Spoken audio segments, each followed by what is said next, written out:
mig en glæde at stå her i dag og tale til jer.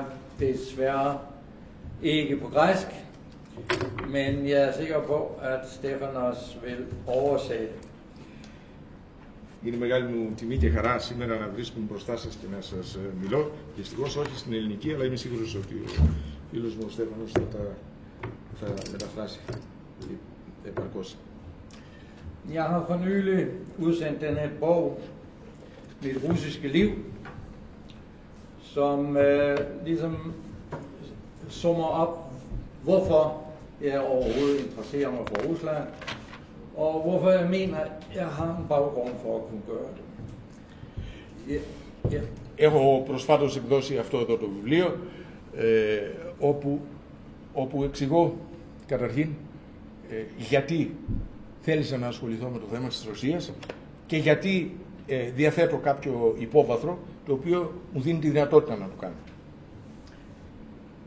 Mit første besøg i Rusland var i 1978 i Sovjetunionen, og jeg var politisk aktiv, så det var lidt vågeligt måske, men dengang skulle man jo på en grupperejse, og min senere svigerfar fandt en grupperejse i Sydrusland, der gik til netop de steder, hvor han havde været soldat. Το 1978 ήταν η πρώτη φορά που επισκέφθη την Ρωσία και βέβαια τότε ήμουν πολιτικός ενεργός, καταλαβαίνετε σε ποιο χώρο, αλλά μπόρεσε να διεισδύσει σε ένα ομαδικό ταξίδι, πώς το λέμε, group που λένε τώρα στα νεοελληνικά, και ο μέλλον πεθαρός του τότε, από προηγούμενο γάμο του, τον πληροφόρησε ότι πρόκειται ακριβώς να πάνε σε εκείνες τις περιοχές όπου ο ίδιος είχε πολεμήσει, διότι και αυτός ήταν πρόσκοπος στο ίδιο σώμα με τον πατέρα του. Det var en meget interessant rejse, og der var ingen problemer, selvom aviserne havde skrevet med store overskrifter, at jeg skulle over og forhandle med Brezhnev. Jeg ved ikke, hvad jeg skulle have forhandlet med Brezhnev om, egentlig. Jeg havde ikke meget at tilbyde ham. Men det var meget interessant. Altså, man så Sovjetunionen både fra for- og bagsiden. Og bagsiden var naturligvis, at her kunne vi tale om et ufrit folk. De var så bange for udlændinge, at jeg aldrig har oplevet noget lignende. Vi gik ind i den fungerende katedral i Rostov ved Don, og det var mit første besøg i en ortodoks kirke, så det var jo spændende, men der kom lynhurtigt en mand og bad os om at gå, fordi folk blev utrygge. Det lyder som noget, vi kender i dag. Folk bliver utrygge. Men vi var udlændinge, og det kunne tyde på, at kirken havde noget med udlændinge at gøre, og det ville man ikke. Ja. Τότε λέει αυτό που διεπίστωσε, ήταν τότε ο πρέσβης βέβαια, αλλά δεν έβλεπε κάποιο πραγματικό υπόβαθρο συζητήσεως με τον πρέσβη, παρότι έτσι προσπαθούσαν τότε να το παρουσιάσουν. Αλλά εν πάση περιπτώσει αυτό που του έκανε βαθιά εντύπωση τότε ήταν ότι ήταν η φοβία απέναντι των ξένων. Ως ξένοι αυτοί ήταν επισκέπτες εκεί και συνεχώς υπήρχε μία επιτήρηση και θέλησαν, επί παραδείγματι, να κάνουν μία επίσκεψη στον καθεδρικό ναό του Ρόστοφ παρά τον Ντόν ποταμό και ήταν τότε η πρώτη του επίσκεψη σε ορθόδοξο ναό και γι' αυτόν κάτι ξεχωριστό, αλλά τότε ήρθαν και τους είπαν ότι θα έπρεπε να αποσυρθούν γιατί δημιουργούν ανασφάλειες σε κάποιους. Και παραδόξως, παρότι αναφερόμαστε σε μια πολύ διαφορετική εποχή, αυτή τη λέξη και αυτή την επίκληση αυτής της προφάσεως, ότι κάποιοι αισθάνονται ανασφαλείς για κάτι, την ακούν πάρα πολύ σήμερα, έστω και κατά διαφορετικό τρόπο, έτσι. Ja.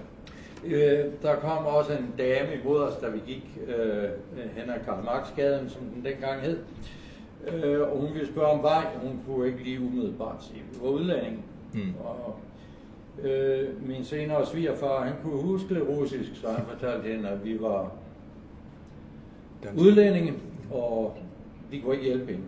Fanden tog ved hende. Hun simpelthen strøg hen ad gaden. Det her, det var farligt. Όταν βγήκαν, τους πλησίασε κάποια κυρία, η οποία δεν κατάλαβε ότι είναι ξένη και τους ρώτησε πού βρίσκεται η τάδε οδός. Ο Πεθαρός, εν τω μεταξύ, ο οποίος από την προσκοπική του εκδρομή διαρκείας στο Ανατολικό Μέτωπο τότε είχε μάθει κάποια κούτσο ρωσικά, μπόρεσε να της πει στα ρωσικά ότι είμαστε ξένοι, δεν είμαστε Ρώσοι. Και τότε ήταν σαν την πήρε και τη σήκωσε, κάτα τρομοκρατημένη, έκανε μεταβολή και έφυγε ολοτακώς. Για να καταλάβετε το κλίμα.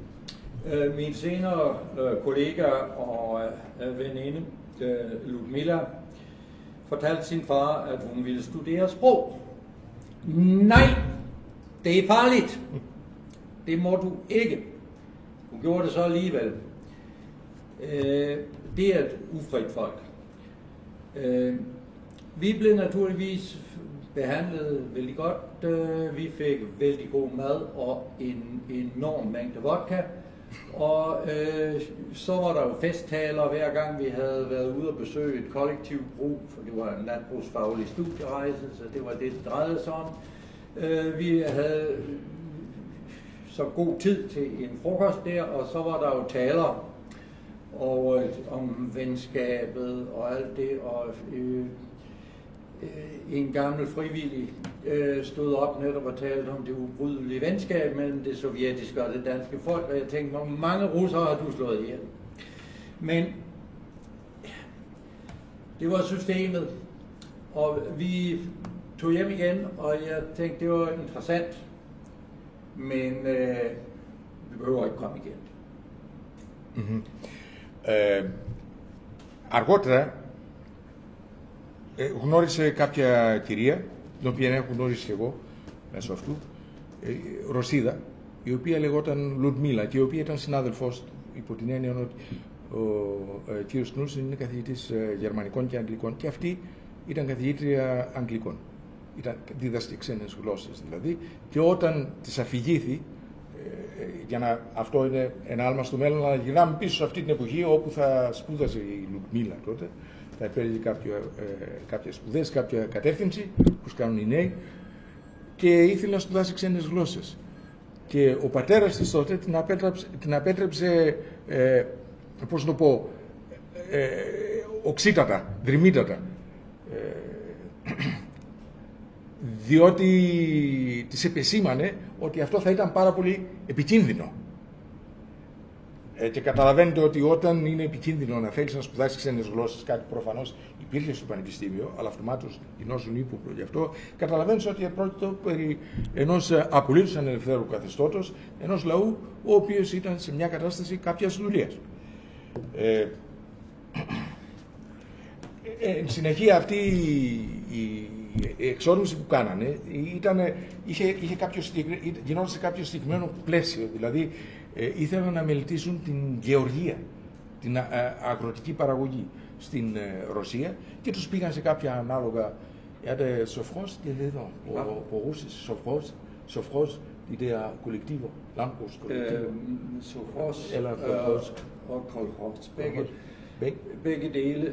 Sofros, det er en statsvirksomhed, og kolkhoz er et kollektiv. Ja. Ναι, σοφρός είναι κρατικό και κολχός είναι κάτι συλλογικό. Λοιπόν, και τους πήγανε και τους υπεδέχθησαν, διότι ήσαν υπό συνεχή επιτήρηση και φυσικά είχαν και την ανάλογη υποδοχή και τους περιποιήθησαν με άφθονο φαγητό και ακόμη πιο άφθονη βότκα. Αλλά ήταν πράγματι ένας λαός υποδουλωμένος. Ja. Ja. Men mange af de ting, vi havde oplevet der, de kom ligesom tilbage til mig senere. Altså, den Røde Plads er jo flot, men at den skulle blive central i mit liv, det havde jeg jo ikke forestillet mig. Og vi kørte også forbi sådan et lidt forfaldent palæ,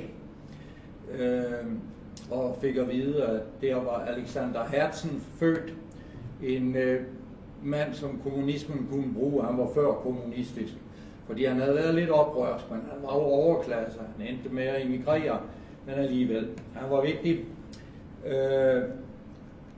Og det der gule palæ, det blev sådan set mit akademiske hjem 15 år senere. Men jeg ville altså ikke igen til Sovjet. Det havde jeg bestemt. Det gad jeg ikke bruge min tid på, så jeg brugte nogle år på USA i stedet for. Undskyld, hvad var det for en institution, der blev din? Det var Alexander Hertzens fødehjem. Det var blevet til Gorki-instituttet. Og det er litteraturinstitut, altså hvor man underviser i litteratur, vil undervise forfattere og i samfundsfag. Hvordan kom du senere i forbindelse? Det kommer vi til. Ja. Βρέθηκαν και μεταξύ άλλων στο σπίτι του Αλεξάνδρα Χέρτσιν, ο οποίος ήταν μια σημαντική προσωπικότητα και συγγραφέας λογοτέχνης στη Ρωσία και τον οποίο χρησιμοποίησε η κομμουνιστική προπαγάνδα, παρότι ήταν πρώτης κομμουνιστικής περίοδου, αλλά τους βόλευε τέλος πάντων στο αφήγημά τους και τον χρησιμοποίησαν και έμελε μετά από 15 χρόνια αργότερα έμελε να έρθει σε επαφή περισσότερο, διότι αυτό το σπίτι έγινε η έδρα του Μαξίμ Γκόργι, Ινστιτούτου Μαξίμ Γκόργι. Τώρα το πώς θα μας το πει αργότερα. Så gik der jo 10 år, og så begyndte historien lige pludselig at udvikle sig. Jeg havde ellers sagt til min kone, ja, det er jo en kedelig tid her, der sker ingenting. Men det måtte jeg jo tage i mig igen. Der skete jo noget, og lige pludselig blev grænserne smækket op, og kommunismen afskaffet, og det var jo spændende. Vi havde nok alle sammen en forhåbning om, at det blev begyndelsen til noget nyt, noget nationalt. Men der tog vi fejl, fordi der var jo ingen nationale grupper, der havde gjort deres hjemmearbejde. Så det blev bare de samme gamle apparatschniks, som fortsatte med en anden etiket. Ja. Τότε, το είχε πει ο προηγουμένως, το ξέχασα, είχε πει με τον εαυτό του ότι, εν πάση περιπτώσει, ήδη διεπίστωσε πώς είναι η κατάσταση αυτού του καθεστώτος και δεν έχει καμιά διάθεση να ξαναεπισκεφθεί αυτό το καθεστώς. Πέρασε μια δεκαετία, ενδεκαετία ίσως, από τότε και ξαφνικά άρχισε να τρίζει το σύστημα και κάποια στιγμή έγινε αυτό που όλοι ξέρουμε και άνοιξαν οι πύλες, ας πούμε, του συστήματος και τότε άρχισε έφνης να γίνεται ενδιαφέρον και συζητούσε τότε με την σύζυγό του ότι θα είχε κάποιο νόημα. Ja. Så da grænsen til Kaliningrad-regionen blev åbnet, så gjorde vi som alle tyskerne, vi skulle hen og se. Så vi tog til Polen, og fra Polen videre til det tidligere Königsberg, og det var meget let lige pludselig. Jeg havde forkert visum til os. Vi havde fået det rettet en gang, men det var stadigvæk forkert. Jeg tænkte, det kan jo aldrig gå. Men vi kom til grænsen, og så står der en officer med en masse sildesalat og sving i kasketten, og ønsker på tysk velkommen til Königsberg. Og jeg sagde jo ja, vores visum, han sagde, det betyder ingenting, det er alt sammen ligegyldigt. Så vi kom til Königsberg. Og der var jo ikke meget Königsberg over det. Der var ikke meget by over det. Det er vel sådan cirka bunden af en by, man kunne forestille sig. Vejene var hullede. Forretningerne var tomme. Ikke som vores forretninger måske en gang imellem har kun lidt på hylderne. De var tomme. Man kunne ikke få andet end Coca-Cola. Det kunne man få. Og så kunne man få færdiglavet dej. Men der var ingen mad at få. Så kunne man jo udenfor sidde alle de gamle bedstemødre med deres produkter fra køkkenhaven. Det kunne man købe. Der var ikke i hele regionen, og den er altså ret stor alligevel, selvom det kun er halvdelen af Østpreussen. Der var ingen benzintank. Man kunne ingen benzin få. Og da jeg heller ikke havde kunne få nogen benzin i Polen på det sidste stykke, så havde jeg et benzinproblem. Men det var virkelig Rusland helt i bund. Ja. Var det 89? Nej, det var 93. 93, ja. Αργότερα λοιπόν, το συγκεκριμένο το 1993, ξεκίνησε με το αυτοκίνητό του, όπως είχαν τότε δυνατότητα και οι Γερμανοί να πάνε και στην Ανατολική Γερμανία και ενδεχομένως περαιτέρω μέσα. Έτσι και αυτός αποφάσισε και ξεκίνησε με τη γυναίκα του να πάει. Και το πρώτο βέβαια στο οποίο ήρθε ήταν το παλιό προσωπικό Königsberg, το οποίο οι Ρώσοι ονόμασαν σε Καλίνιγκραντ και έτσι είναι γνωστό και σήμερα, έτσι. Είναι το πιο προωθημένη ρωσική περιοχή ως την Σίδα σήμερα. Λοιπόν, τότε μπήκαν στο Königsberg, αλλά δεν ήταν η θέση να δει πολύ Königsberg να έχει μείνει. Οι δρόμοι κατεστραμμένοι και τα καταστήματα, τα μαγαζιά ήταν άδεια, όχι με την έννοια που μπορεί να λέμε εμείς να δημιουργηθεί μια μικροκρίση και να έχουν αδειάσει. Ήταν κυριολεκτικώς άδεια. Δεν είχαν τίποτε να παράσχουν. Είχαν μόνο, λέει, κάποια φύλλα ζύμης εκεί πέρα, τα οποία μπορούσε να πάρει κάποιος. Αλλά έξω από τα μαγαζιά έβλεπε κανείς στον δρόμο δίπλα παραταγμένες κάποιες γιαγιάδες, οι οποίες είχαν μαζέψει από το κυπάκι τους, διότι χωράφια δεν ήταν κρατικά, αλλά είχαν κάποιο κήπο και έπαιρναν κάποια λαχανικά και τα πουλούσαν. Μια εικόνα που μου θυμίζει και κάποια πράγματα που έχω δει εγώ μετά την πτώση, ας πούμε, κατά τις ορειβατικές μου αποστολές σε άλλες περιοχές της πρώην Σοβιετικής Ενώσεως. Ναι, μια ελληνική κατάσταση. For nu at løse mit benzinproblem, så spurgte jeg... Undskyld, benzin. Επίσης, ένα άλλο πρόβλημα που είχαν, δεν υπήρχαν πρατήρια. Τα πρατήρια ήταν κλειστά, δεν υπήρχε βενζίνη. Και εφόσον ήταν με το αμάξι τους, είχε πρόβλημα. Έτσι. Man kunne købe benzin på parkeringspladser. Folk havde stjålet fra deres arbejdspladser og solgt lidt benzin der, men det var ikke til min bil. Så vi forsøgte at spørge på hotellet, hvordan løser vi det? Jo, I kan nok få benzin i Memel, men så skal I jo køre på der langs havet, det skal I have en tilladelse til. Så afsted på politistationen og få en tilladelse, så kørte vi den vej. Og så kom vi jo til grænsen, og det var nyt, der havde aldrig været en grænse der før. Og der var 2 soldater, der var i gang med at lave deres frokost, og jeg frygtede lidt, at de ville invitere os på frokost. Det gjorde de gudskelov ikke, for det var ikke lækkert. Og jeg fortalte jo igen, ja, det her visum, det er jo dårligt visum vi har, og vi skulle gerne, nu skal vi ud, men vi skal gerne ind igen ved Narva. Og soldaten sagde, ikke noget problem, og så rev han et stykke indpakningspapir af, og så skrev han en hel masse, klaskede stempel på og sagde, vis det. Og så var vi jo så i Litauen. Og det var det samme billede, det var fuldstændig bund, alt var i bund. Var I kommende fra kørende fra Polen? Vi kom fra Polen gennem Kaliningrad-regionen, og så op til Memel, og så ind til Vilnius. Ja.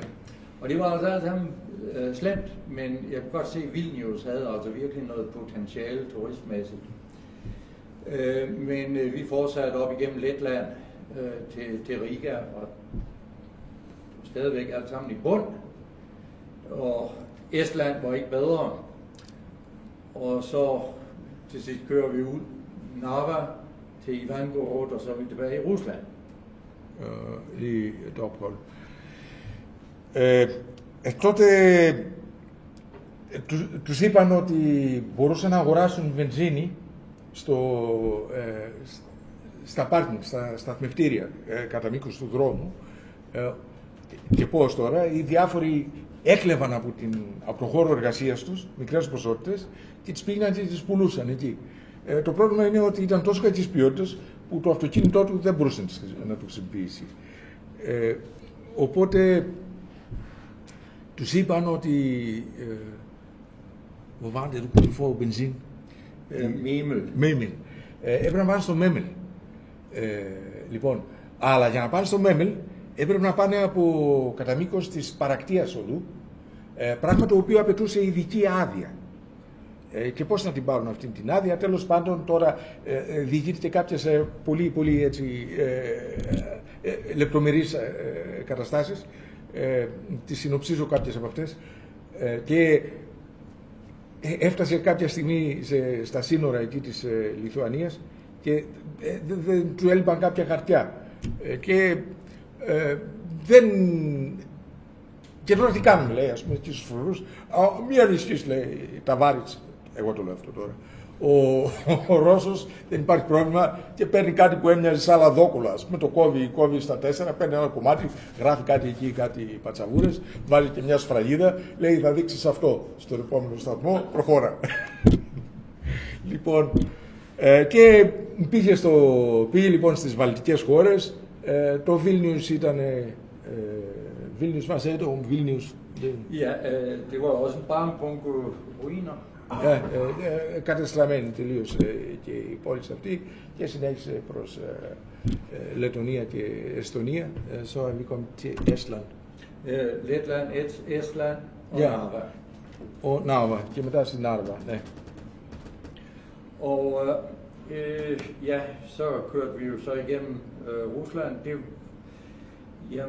Det var meget smukt, altså vilde blomster overalt, men der var ikke noget dyrkning i gang. Og vi kom til Sankt Petersborg. Og ja, det var jo heller ikke for kønt, men Sankt Petersborg er altså Europas smukkeste by. Og det fornægtede sig jo ikke, men der manglede unægteligt nogle lag maling. Vi kom til hotel. Hvad for en maling? Maling. Ja, husene. Maling. Ja, okay. Husene manglede maling. Alting manglede maling. Vi kom til hotel. Det var bestilt hjemmefra, og min kone gik ind og ville have vores værelser. Og det eneste de sagde, de skubbede passende tilbage til hende. Go away! Blev vi forvist fra hotellet? Det var jo Sovjetunionen stadigvæk. Altså, jo mindre de havde at lave, jo bedre var det jo. Aha, på den måde. Ja. Συνέχισαν λοιπόν, πέρασαν διέσχισαν διάφορες ρωσικές περιοχές. Παντού ερρίπια και καταστροφή, υπήρχε υπέροχη φύση με βλάστηση και αυτά, αλλά δεν έλειπε τίποτα καλλιεργημένο. Αυτά είναι τώρα ενδεικτικά της καταστάσεως, γιατί όπως λέει ακόμα και τότε, ουσιαστικά ήταν η Σοβιετική Ένωση, διότι υπήρχε μια κεκτημένη ταχύτητα, δηλαδή τα πράγματα περίπου λειτουργούσαν όπως και πρώτα. Μια καταστροφή απόλυτη. Και έχω και εγώ σχετικές μαρτυρίες από την αποστολή μου στο Παμίρ το 1995, γιατί είδα και εγώ τότε πολλά. Λοιπόν, και φτάνουν στην Αγία Πετρούπολη, η οποία επίσης ήταν σε κακή κατάσταση, αλλά όμως είναι μια παλιά πόλη και όπως λέει ο ίδιος, ο οποίος είναι πολύ κοσμογυρισμένος, είναι η ομορφότερη πόλη της Ευρώπης. Είναι μια καταπληκτική πόλη. Και εν πάση περιπτώσει είχαν κλείσει από πολύ πριν, είχαν κλείσει ξενοδοχείο εκεί, πάνε στο ξενοδοχείο εκεί και είχαν κλείσει δωμάτιο κτλ. Πάνε στην υποδοχή, δείχνουν τα διαβατήριά τους και ο υπάλληλος εκεί, ένας οκνηρός Ρώσος, τους τα πετάει πέρα, σαπέρα του λέει, και πάτε τα και εξαφανιστείτε.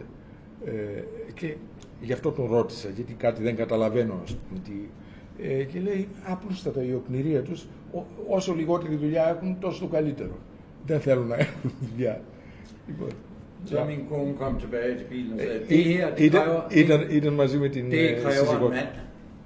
Så jeg gik derind og sagde... Nå, var det hende, der gik før? Ja. Να διορθώσω ότι αυτή τη στιγμή είχε γίνει αφού είχε πάει η γυναίκα του εκεί με τα διαβατήρια και γύρισε μετά η γυναίκα του η Ανέτ πίσω στο αμάξι και του λέει: κοίταξε, εδώ χρειάζεται να πάει να μιλήσει ένας άντρας. Εμένα με έδιωξαν και εκεί κακός και πήγε πράγματι και τους φράζησε τα διαβατήρια και. Ja. Så vi fik et værelse. Døren kunne ikke lukkes. Det kunne ikke. Vi fik et andet værelse. Og så sagde ja, der er ingen restaurant mere. Vi kunne gå ned ad gaden, og så kunne vi se, om vi kunne få noget mad der. Det gjorde vi.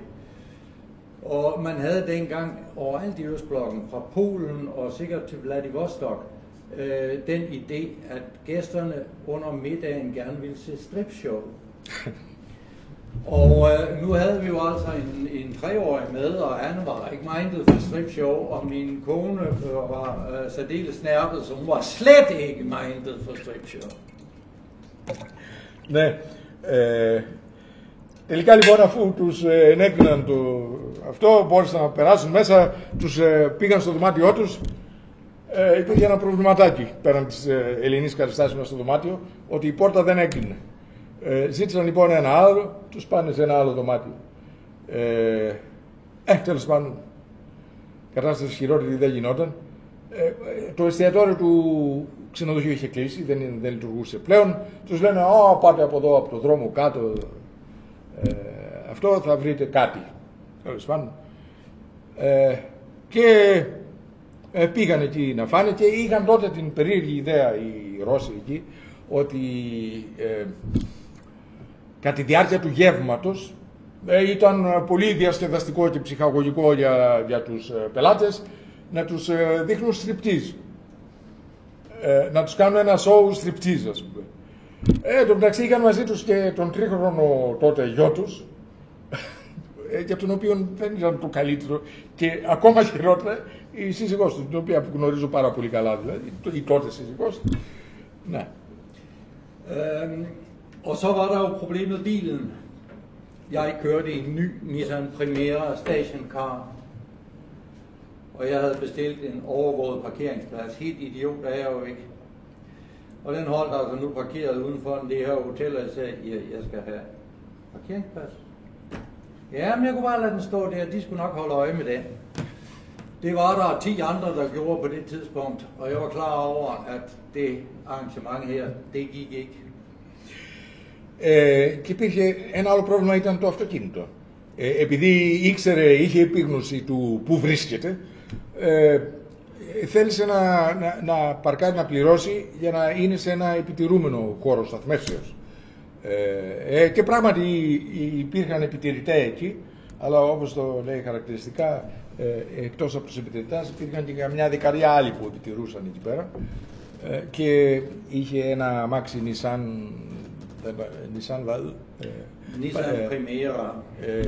Primera Station Car, ξέρω εγώ, και hvad skete der så? Ja, så traf jeg en hurtig beslutning, og så marcherede vi ned ad Nevski Prospekt på jagt efter et bedre hotel. Og der var jo et par muligheder. Det første, det var Nevski Palace, som var et Marco Polo hotel under østrigsk administration.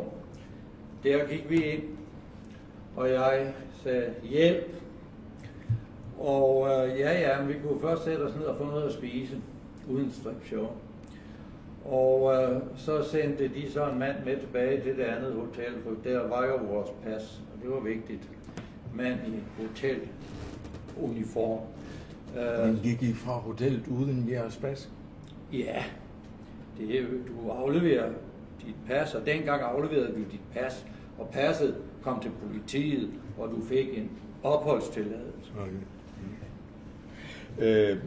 Τέλος πάντων, αγανακτισμένοι από εκεί, είδαν και απόειδαν, σηκωθήκαν να πάνε, πήραν τον δρόμο Νεύσκη εκεί, κατέβηκαν και για να βρουν ένα άλλο ξενοδοχείο. Πάνε στο άλλο ξενοδοχείο, γι' αυτό τον ξαναρώτησα πάλι, γιατί μου λέει ότι από εκεί έστειλαν έναν άντρα του, έναν υπάλληλο του ξενοδοχείου να πάει να πάρει τα διαβατήριά τους. Θέλω, πώς φύγατε από χωρίς τα διαβατήριά σας από εκεί?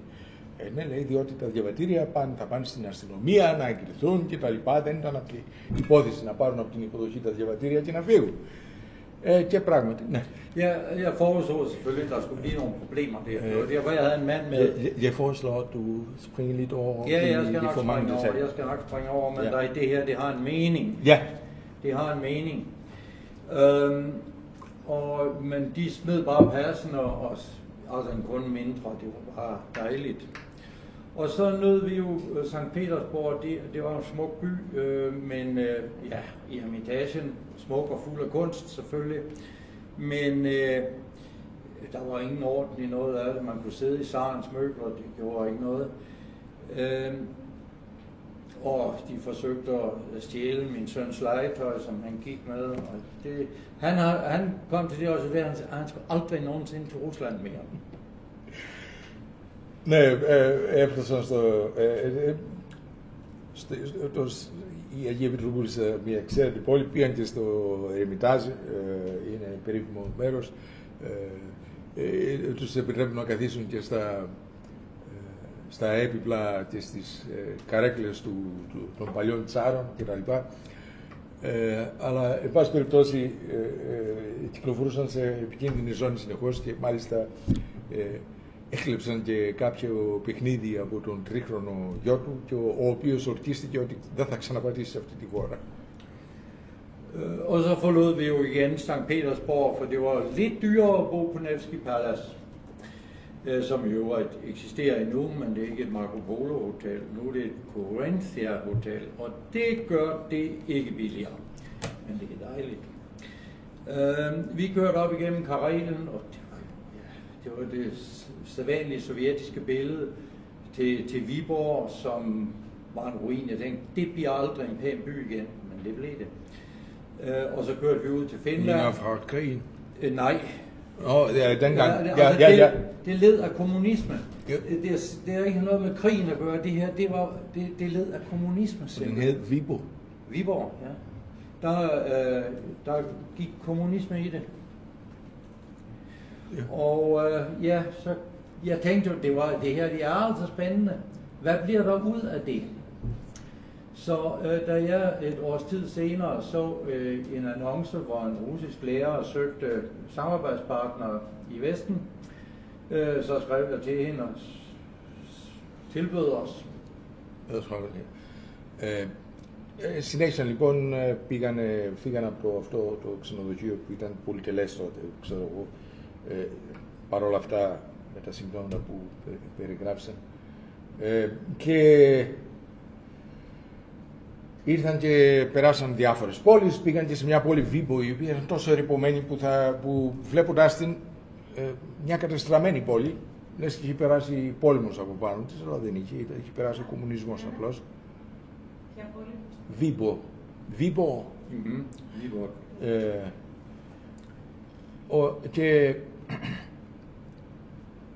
Και είπε τότε μέσα του ότι αυτά εδώ τα ερείπια πολύ δύσκολα θα ξαναγίνουν πόλη. Τέλος πάντων έφυγε και μετά var det 1 år senere det skete, du fik cirka et år senere. Περίπου 1 χρόνο αργότερα, αφού επέστρεψε στη Δανία, 1 χρόνο μετά, υπέψε στην αντίληψή του ότι υπήρχε κάποια Ρωσίδα συνάδελφος, δηλαδή καθηγήτρια ξένων γλωσσών, ζητούσε κάποια συνεργασία με συνάδελφο από την Δύση. Και καθώς έχει το εξερευνητικό στοιχείο του, το έχει συνεχώς στον υπερθετικό βαθμό, το είδε σαν μια καλή ευκαιρία και έκανε επαφή μαζί τους. Ναι. Και ήταν det var Ludmila. Og efter lang tid så fik jeg så et svar, at det lød spændende. Og så måtte jeg jo til min chef, og han syntes også, det lød spændende. Så vi inviterede så en russer på besøg, og det viser, jeg kom vældig godt ud af det med hende. Så vi blev enige om, at så skulle jeg komme til Rusland. Og jeg kom til Rusland så i 94. Og der underviste jeg så lidt på en specialiseret skole. Det var som at komme i himlen. Og hun havde så i mellemtiden fået arbejdet på Litteraturinstituttet. Så kom jeg derhen og overtog hendes timer. Og så blev vi enige om, at nu skulle vi til at udveksle studerende. Så hvert år fik jeg en gruppe studerende til Aalborg, og jeg rejste til Moskva med en gruppe studerende. Ja.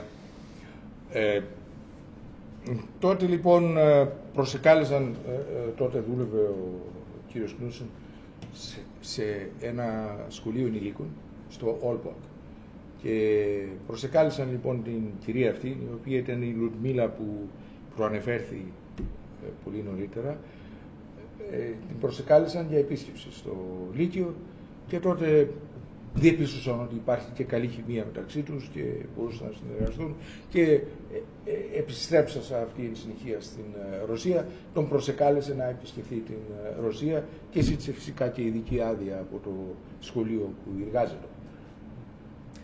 Jeg fik jo vældig godt indtryk af det sovjetiske undervisningssystem, for det er jo det, vi taler om. Rusland var jo i ingenmandsland på det tidspunkt. Der sad Gorbachev og Jeltsin, en efter den anden, men det var jo stadigvæk kommunistisk, det kørte jo kommunistisk, undtagen at statsfabrikkerne, de var lukket, folk var arbejdsløse, der var ingen mad, og det var vigtigt, der var heller ingen mad, der var ingen restauranter. Jo, der var nogle gamle sovjetiske restauranter, men de havde heller ingen mad. Det eneste, der havde mad, det var McDonald's, og der var en enkelt af dem, og det var for dyrt for russerne. Så den der idé om, at nu brød kommunismen sammen, og i Vesten siger man, det er jo os, der vandt den kolde krig. Nej, det var russerne, der kom til det resultat. Det økonomiske system der, det duede ikke. Det måtte væk. Og Jeltsin var jo, ja, han var jo bare en lille partifunktionær fra Sverdlovsk, og han havde jo ikke meget forstand på noget som helst. Så han søgte sig hjælpere, for nu skulle vi jo have privatiseret al den her statsejendom. Og hjælperne fik ham jo overbevist om, at det var ingenting værd, fordi alt var jo sådan lidt nedslidt. Så man solgte det russiske folks ejendom, solgte man for en slik. Nøjagtigt som i DDR. De samme korrupte politikere. En mine handledes på det tidspunkt normalt for en pris på 10 års produktion. Men under Jeltsin for 6 måneders produktion. Ja. Εκεί λοιπόν που πήγε ως απάντηση στην επίσκεψη της Λουδμίλα και αφού προσεκλήθη πήγε σε ένα Ινστιτούτο Λογοτεχνίας όπου τότε δίδασκε και έκανε κάποιες από τις δικές της ώρες. Εκεί διεπίστωσε ότι πράγματι, και εδώ έχει κάτι θετικό να πει, ότι το εκπαιδευτικό σύστημα ήταν πολύ υψηλό επίπεδο. Και γιατί και αυτό ήταν ένα απομεινάρι από την οργάνωση, ας πούμε, την κομμουνιστική κτλ. Πλην όμως από την οργάνωση και την κομμουνιστική, της κομμουνιστικής περίοδου, αυτό που έλειπε ήταν η παραγωγή. Διότι ό,τι παρήγε, ό,τι παραγωγική μονάδα υπήρχε, είχε κλείσει. Παραδόξως. Και υπήρχε αθλιότητα, πείνα, ανέχεια, ανεργία κτλ. Τότε αυτά είχαν επιτευχθεί εντός εισαγωγικών μέσω του Κορμπατσόφ και εν συνεχεία του Γέλτσιν, ο οποίος Γέλτσιν ήταν ένας μικρός, πώς το πούμε, αξιωματούχος του κόμματος και αρκετά ανίδεος και αφού η Δύση το έβλεπε αυτό ως μία νίκη του καπιταλιστικού συστήματος, πράγμα το οποίο δεν ισχύει, διότι αυτό που στην πραγματικότητα έγινε ήταν ότι οι ίδιοι οι Ρώσοι διεπίστωσαν ότι αυτό το σύστημα δεν οδηγεί οικονομικά, είναι αδιέξοδο και πρέπει να αλλάξει. Το πρόβλημα ήταν ότι Αν την αλλάξει, έγινε χειρότερο μετά. Και ξαφνικά θα έπρεπε τότε κάτι να ξεκινήσει. Και θέλησε ο Γέλτσιν να ιδιωτικοποιήσει. Και για να το κάνει αυτό, επειδή ο ίδιος, όπως είπα, ήταν ανίδιος, έπρεπε να προσκαλέσει κάποιους συμβούλους για να του πούν τι αξίζει το τάδε μεταλλείο, τι αξίζει το τάδε ορυχείο, τι αξίζει το ένα το άλλο. Και ήρθαν κάποιοι σύμβουλοι, ίσως θα μπορούσαμε να σκεφτούμε ορισμένα πράγματα για αυτούς, οι οποίοι τον οδήγησαν στο να τα πουλήσει αυτά ουσιαστικά, όπως λένε στα δανεικά, για ένα γλυφιτζούρι. Λοιπόν, αντί πινακίου φακής που λέμε. Και υπήρχε μια πάγια εκτίμηση, ήταν ως μέτρο, λέει, δεν το ήξερα εγώ αυτό, ότι ένα μεταλλείο, ας πούμε, η εκτίμησή του γινόταν με βάση την δεκαετή παραγωγή 10 ετών. Και αντί γι' αυτό έγινε με βάση την παραγωγή ενός εξαμήνου. Καταλαβαίνετε. Το 1/20 δηλαδή τουλάχιστον, και από εκεί κάτω. Αυτό είναι το σημείο kινήσεως. Jeg ved ikke, om du kunne have sagt noget om de der rådgivers identitet. Er der noget specielt? Vi kommer. Ja. Det var her oligarkerne opstod. Τότε προέκυψαν οι γνωστοί ολιγάρχες. Og det er jo ingen hemmelighed, at de 10 rigeste mænd i Rusland, og de var hurtigt jøder. Undskyld. Ja, το ίδιο ουσιαστικά, επειδή ξέχασα να το πω, δηλαδή έγινε το ίδιο σενάριο εκεί που λίγο αργότερα ή μάλλον παράλληλα εξελίχθηκε στην Ανατολική Γερμανία. Από τους ίδιους διεφθαρμένους πολιτικούς, έτσι, που τα πούλησαν, τα χάρισαν ουσιαστικά. Και δεν αποτελεί καμία σύμπτωση το γεγονός ότι, για να καταλάβουμε γιατί αυτό το ρώτησα, για την ταυτότητα αυτών των συμβούλων του Γέλτσιν, πάντως κρίνοντας εκ του αποτελέσματος, δεν είναι καθόλου τυχαίο ότι όλοι αυτοί οι ολιγάρχες που προέγυψαν, που έγιναν ξαφνικά ιδιοκτήτες αυτών των τεραστίων περιουσιακών στοιχείων του ρωσικού λαού, έγιναν ιδιοκτήτες εκ του μηδενός, ήσαν Εβραίοι. Altså, russerne er meget jødebevidste. Ludmilas søn var ligeglad med politik. Han skulle bare tjene penge, og det har han gjort i god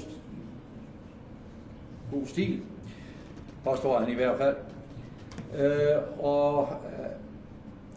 Jeg spurgte ham, om han vidste det der med de 8 jøder ud af 10 af de rigeste mænd, og det for bare ud af ham. Hvem er ikke jøder? Se. Det var jo interessant. Yeah. Men sådan, altså, det var på en måde en interessant tid, fordi Jeltsin åbnede alle arkiverne. Alt var lige pludselig tilladt. Mein Kampf kunne købes på et hvert gadehjørne. Sions Vises protokoller her. Rosenberg. Alt kunne fås. Og Ludmila læste det hele med fornøjelse og elskede The Ducks and the Hens. Men det kom jo så til en ende, fordi for russeren var det her altså en frygtelig tid. Frygteligere end nogen i Vesten overhovedet kan forestille sig, at noget kan være. Og nu var jeg i Moskva, men når man kom uden for Moskva, så var det langt værre.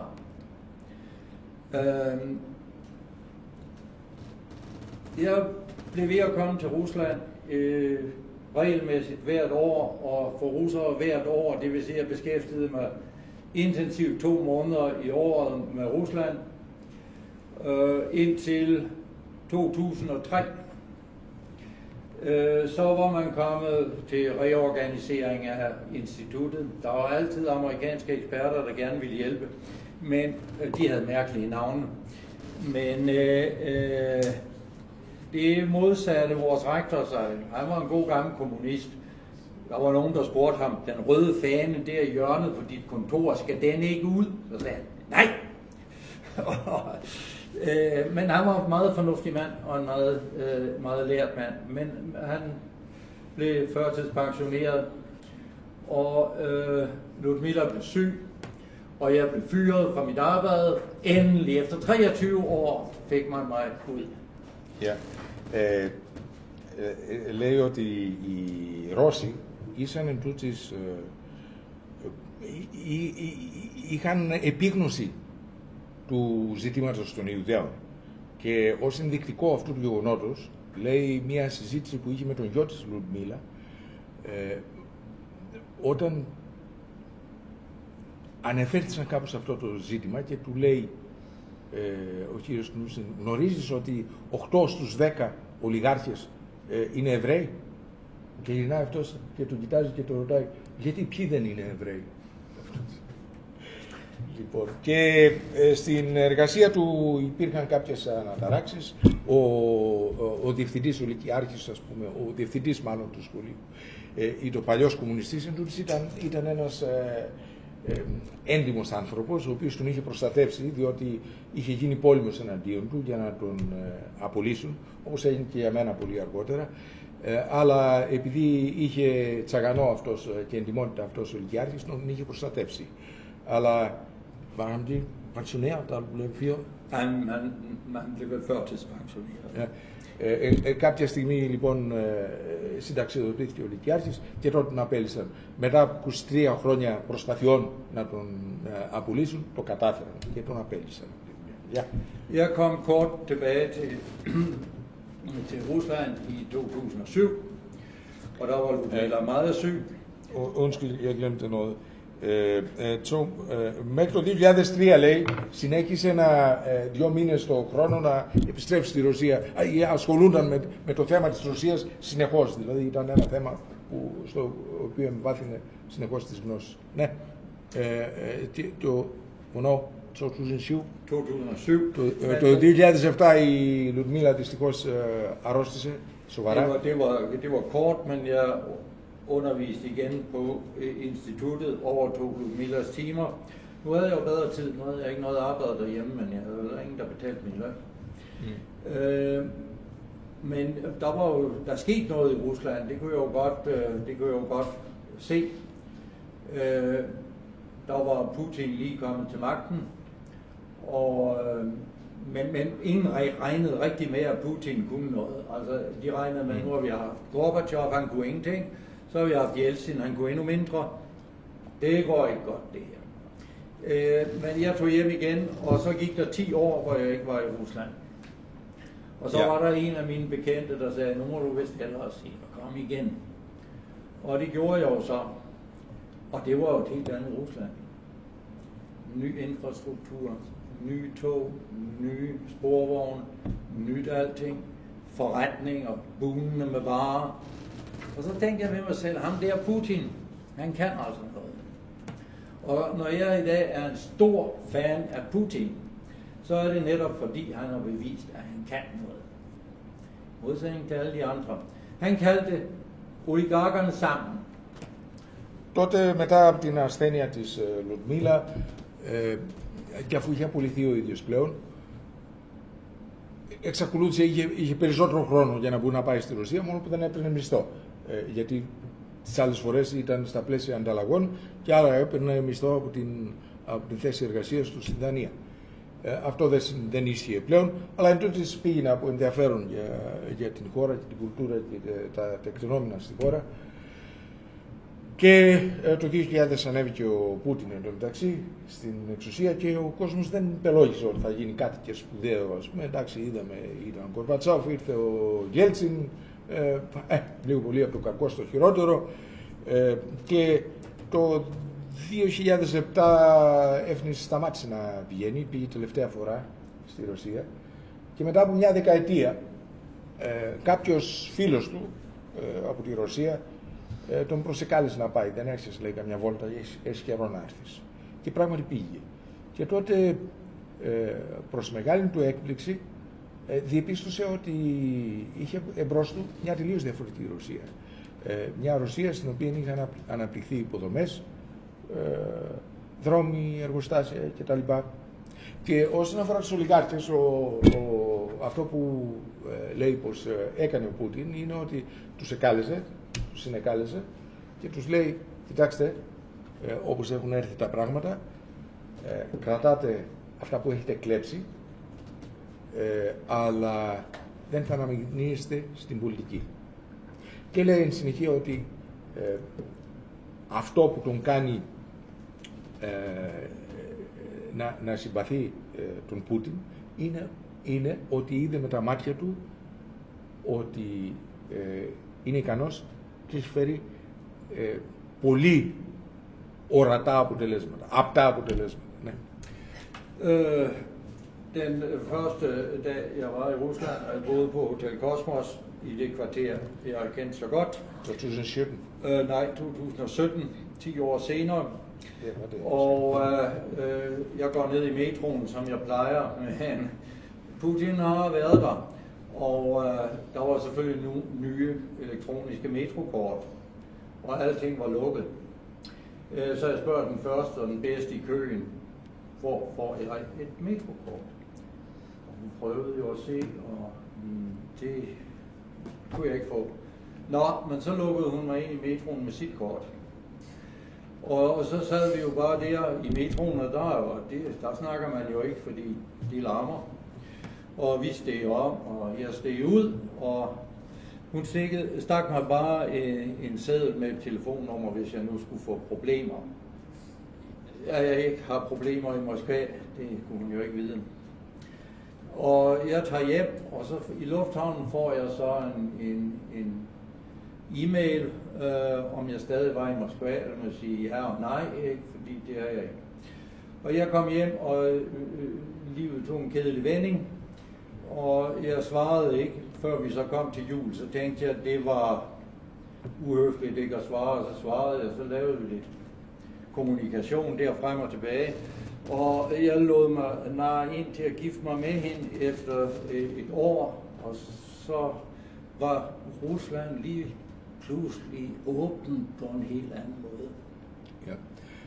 Το 2017 λοιπόν που επανήλθε και όπως είπε όλα πλέον είχαν αλλάξει τελείως μορφή, είχαν ανανεωθεί, αναβαθμιστεί. Πήγε κάποια στιγμή να χρησιμοποιήσει το μετρό, έχει το περιβόητο μετρό η Μόσχα. Το ξέρω κι εγώ από το συνέδριο του 2007 όπου είχα πάει στη Μόσχα. Ένα εξαιρετικό μετρό, το οποίο είναι πολύ θορυβώδες βέβαια.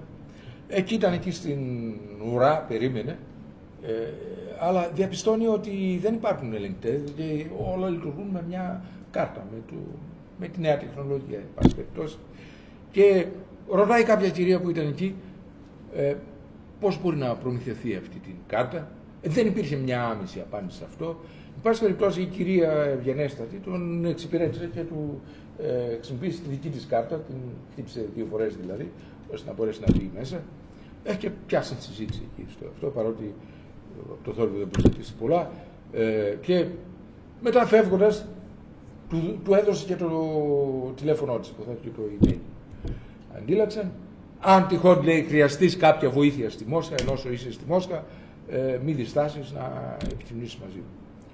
Εν πάση περιπτώσει, όταν ήταν στο αεροδρόμιο και σχεδόν είχε φύγει, έλαβε ένα email, στο οποίο του ρωτούσε αν είναι στην χώρα, απήντησε όχι, αφού έτσι τελείως πρακτικά ήταν καθοδόν έξω.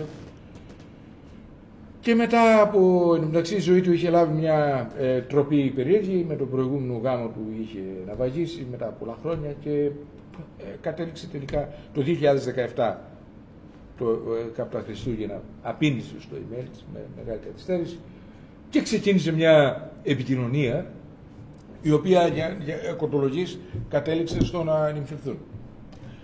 Και αυτό εξ αρχής το είδε ο Πολ ως μια μεγάλη ευκαιρία για να εξερευνήσει πλέον τη Ρωσία, που ήταν ένα αντικείμενο ειδικού του ενδιαφέροντος, πολύ περισσότερο και κατά έναν διαφορετικό τρόπο πλέον και με διαφορετικά δικαιώματα, όντας παντρεμένος με μια Ρωσίδα. Ναι. Ja. Ja. Så jeg tog det her som en kulturel oplevelse. Ikke? Først skal man jo døbes, det er også en kulturel oplevelse. Så skal man giftes hos de borgerlige myndigheder. de deler med gode til, det vil jeg bare sige. Det er arv fra kommunismen. Og så skal man jo også hen i kirken. Det er jo også igen en kulturel oplevelse. Så skulle jeg jo have mig en bil, fordi jeg var godt klar over, at russiske tog var ikke for mig. Jeg har før kørt med russiske tog.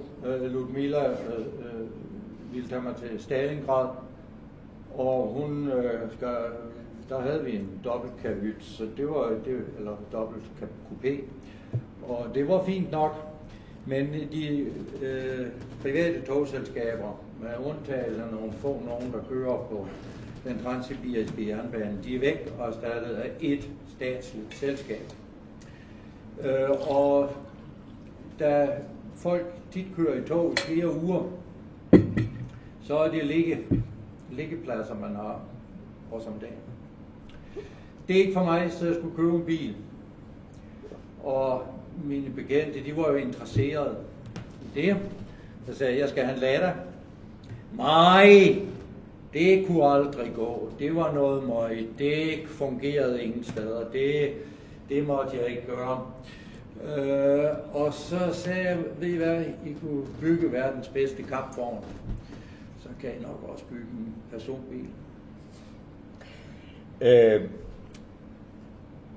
Επέστρεψε λοιπόν στην Ρωσία πλέον και διήλθε μια διαδικασία η οποία από απόψεως εξερευνήσεως της κουλτούρας του ρωσικού λαού ήταν πραγματικά μια μεγάλη εμπειρία για αυτόν.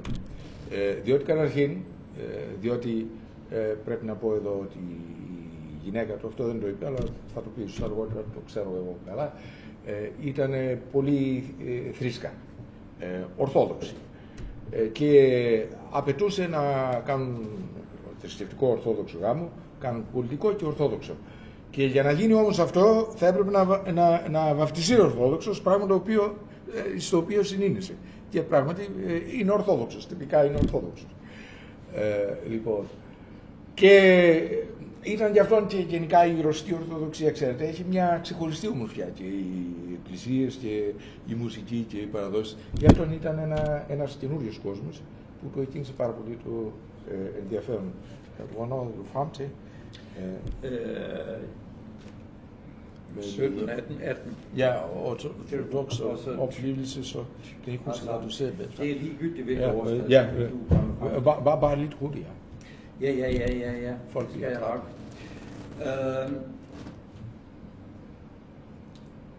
Jeg købte selvfølgelig en Lada, og ja, det var, undskyld, det var det jeg glemte. Ήθελε να αγοράσει ένα αυτοκίνητο. Γιατί είχε κάποιες εμπειρίες με το τρένο, ας πούμε. Τα τρένα εκεί, επειδή είναι τεράστια χώρα, και έκαναν κάποιο ταξίδι με την γυναίκα του και έκλεισαν ένα διπλό κουπέ και εν πάση περιπτώσει και τα τρένα εκεί, επειδή διανύουν όμως τεράστιες αποστάσεις και έχουν κρεβάτια και για τη διάρκεια της ημέρας. Δηλαδή ουσιαστικά περνούν μέρες κάποιοι εκεί. Τώρα άμα θέλει να ταξιδέψει, να διασύσει τη Σιβηρία, ας πούμε, είναι τεράστιες αποστάσεις. Και θέλησε λοιπόν να πάρει ένα αυτοκίνητο, διότι δεν είναι ακριβώς αυτό που τον συνήρπαζε και έβλεπε ως προοπτική για να εξερευνήσει την αχανή Ρωσία, την ευρύτερη Ρωσία, πρώην Σοβιετική Ένωση. Και έτσι λοιπόν αποφάσισε να αγοράσει ένα αυτοκίνητο και θέλησε να πάρει ένα Λάντα. Και του είπαν τότε από εκεί, ας πούμε, τώρα Λάντα θα πάρεις, Λάντα. Και σκέφτηκε τότε με τον εαυτό του, ας πούμε, τώρα είναι δυνατόν μια χώρα η οποία μπορεί να κάνει κάποια από τα καλύτερα άρματα μάχης, να μην μπορεί να κάνει αυτοκίνητο, και πήρε λοιπόν Λάντα. Jeg købte min Lada, og den har tjent mig godt. Den mest holdbare bil, man kan forestille sig. Og komfortabel og med masser af plads, og den har jeg udsat for ting, jeg ikke ville udsætte min Citroën for.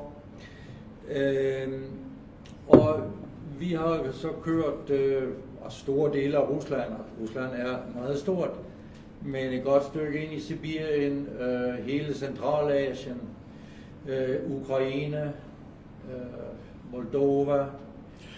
Και λοιπόν πήρε το Λάντο όπως ήθελε, παρά τις αντίθετες συμβουλές που του έδωσαν κάποιοι, και πράγματι δεν το μετάνιωσε, διότι είναι ένα όχημα τεραστίας αντοχής και το υπέβαλε σε δοκιμασίες για το οποίο δεν θα διανοούνταν κατά προσέγγιση να κάνει αντίστοιχα με τη Citroën που είχε στη Δανία, γιατί αυτό είναι ένα αυτοκίνητο που είχε στη Ρωσία, δεν ταξίδεψε πίσω στη Δανία με αυτό. Αλλά διήνυσε με αυτό μαζί με την σύζυγό του τεράστιες αποστάσεις μέσα στη Σιβηρία, όλη την Κεντρική Ασία, όλη την Ουκρανία, γύρισε δηλαδή λίγο πολύ παντού. Og min kone har en vældig god egenskab. Hun er i stand til at starte en samtale med hvem som helst. Så i byerne tager vi jo som regel en taxa, og så indvikler hun taxachaufføren i en samtale. Og så kan jeg sidde på bagsædet og høste af samtalen. Der er ingen steder, man får så meget at vide, som hos en taxachauffør. Ja, det er velkendt også her. Και η γυναίκα του λέει έχει μια πολύ ιδιαίτερη ικανότητα. Είναι πολύ ομιλητική και έχει την ικανότητα να πιάσει κουβέντα με τον οποιοδήποτε. Όταν λοιπόν πήγαιναν στις πόλεις, ταξίδευαν, έφταναν σε μια πόλη, τώρα δεν θα έκανε εξερεύνηση μέσα στην πόλη μονάχος, μέσα στην πόλη κινούνταν με ταξί και τα ταξί εκεί δεν είναι τόσο ακριβά όσο είναι σε εμάς βέβαια. Και η γυναίκα του πάντα ήταν η θέση να πιάσει κουβέντα με τον οδηγό, καθόταν μπροστά η γυναίκα του, συζητούσε με τον οδηγό και αυτός με τα ρωσικά του προσπαθούσε να καταλάβει. Και ήταν πραγματικά πουθενά δεν έμαθε τόσο πολλά πράγματα όσο από αυτές τις συζητήσεις της γυναίκας του με τους οδηγούς ταξί. Πράγμα το οποίο και είναι γνωστό εδώ, ειδικά όταν πάω στην Αθήνα και πιάσεις κουβέντα και μαθαίνεις τα πάντα από τους οδηγούς ταξί. Και αυτό γινόταν εκεί. Πιστεύω λοιπόν ότι κάτι ξέρω κι εγώ από Ρωσία μετά από όλα αυτά. Αυτό ήταν ο πρόλογος. Og der hersker altså utrolig mange myter om Rusland i Vesten. Og det er de myter, man bygger politikken på, krigspolitikken. Og det er altså meget farligt at bygge noget på myter, som ikke har noget hold i virkeligheden. Και ερχόμαστε λοιπόν τώρα στο πιο ενδιαφέρον μέρος, γιατί έχοντας αυτήν την εις βάθος γνώση της Ρωσίας σε όλες τις διαστάσεις, είναι η θέση να διαπιστώσει ότι κυριαρχούν πάρα πολλοί μύθοι, ψεύδι δηλαδή, σχετικά με τη Ρωσία. Και το χειρότερο δεν είναι ότι κυριαρχούν κάποια ψεύδι και μύθοι. Το χειρότερο είναι ότι οικοδομείται μια ολόκληρη πολιτική στην Δύση πάνω σε αυτούς τους μύθους. Πράγμα το οποίο λέει ότι είναι πάρα πολύ επικίνδυνο όταν οικοδομείς μια πολιτική παγκοσμίων διαστάσεων πάνω σε μύθους.